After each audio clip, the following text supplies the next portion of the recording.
નમસ્કાર. એક સામાન્ય જ્ઞાન જીકે નો પ્રશ્ન છે. આમાં તાર્કિક કોયડાનો નથી. તમે કેટલા બુદ્ધિશાળી છો? બુદ્ધિશાળી તો બધાય છે જ, બધાને પીએસઆઈ ને જીપીએસસી યુપીએસસી માં પાસ જ થવું છે ભાઈ. હવે ભારતનું બંધારણ અમલમાં ક્યારે આવ્યું? તો ભારતનું બંધારણ છે તો કે 26 નવેમ્બર 1949 ના રોજ બંધારણને અપનાવ્યું હતું. તે પછી 2 મહિના 11 દિવસ અને 18 કલાકે અમલમાં આવ્યું.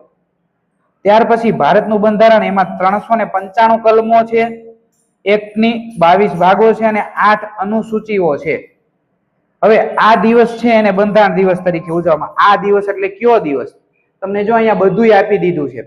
ક્યારે અમલમાં આવ્યું, ક્યારે છે અપનાવ્યું, કેટલી કલમો છે, કેટલા ભાગો છે, દરેક વસ્તુ આપી દીધી. ઓપ્શન બી આપ્યા છે તમને. આમાંથી કયો ઓપ્શન છે તમે ફટાફટ છે કોમેન્ટમાં જવાબ લખી શકો છો. મારામાં મોસ્ટ ઓફલી વિડીયો છે રીઝનિંગ ના જ આવશે. આ એક મને સારો લાગ્યો પ્રશ્ન તો મેં એડ કરી દીધો છે. ફટાફટ જવાબ તમે આપો. Thank you.